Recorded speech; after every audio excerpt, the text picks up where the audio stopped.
So my name's Laura. I am a community midwifery sister and I have been a midwife for 8 years. So I've got 4 children. My first 2 children are a little bit older, they're 18 and 15. And when I had those 2 children, I attempted breastfeeding, but I didn't feel particularly well supported and it wasn't successful. When I had my next 2 children, who are aged 5 and 3, I had a bit more knowledge from my job role and knew how to access support, and breastfeeding was more successful with those.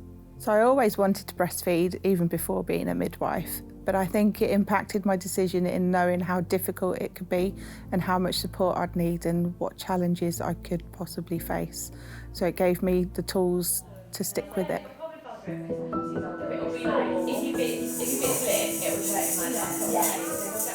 Me and my partner, we just always knew that if we could breastfeed, we wanted to try. I like the idea of having kind of the close bond that I'd seen some of my friends have through breastfeeding. And I guess there is like the money side of it in terms of your safe and formula, the convenience of it, and obviously just all the natural goodness that they then get. Most people, when they are pregnant and expecting a baby, have an idea of what they would like to do in terms of feeding. Sometimes there's a few women who are unsure what they'd like to do, and it's when we discuss the health benefits it can help to sway them with what they would like to do. I knew that breast milk is better nutritionally for the baby. Later on, I actually found it has got a lot of benefits health-wise for the mum. For mum, benefits include it reduces the risk of osteoporosis and it reduces the risk of breast cancer, and there's current research which suggests it reduces the risk of ovarian cancer. For babies, there's multiple health benefits, so it can reduce the risk of obesity. It therefore reduces the risk of diabetes as well. It helps reduce infection and also any antibodies that mums make due to exposure to viruses and colds pass straight through to the breast milk and give baby acquired immunity.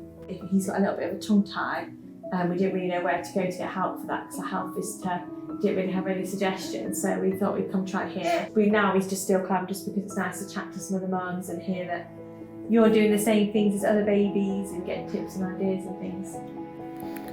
I think we have a high initiation rate, so currently it's about 80% of women will start a breastfeeding journey, but only about 48% continue past 6 weeks. And that can be from varying things like difficulties with feeding, babies having tongue ties. It can be that the demand of breastfeeding was more than what was expected for the mum, time challenges if they've got other children, and lots of women have to go back to work quite early nowadays. So I think there's lots of things that impact why women don't continue, but the intention is there for lots of women to start. Because it's hard. It is really hard. It can be a struggle, it can be a journey sometimes as well.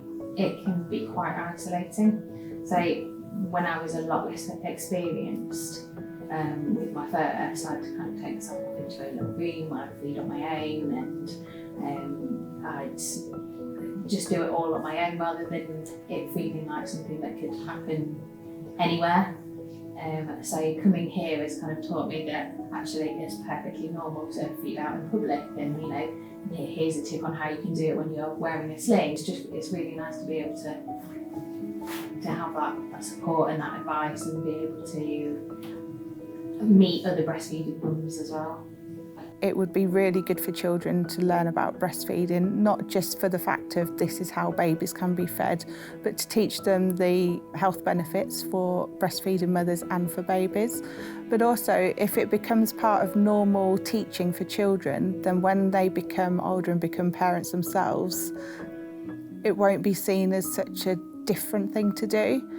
And an example of that is my 2 younger children, when playing with their baby dollies, will pretend to breastfeed them because they've seen breastfeeding in the home and think of it as being routine.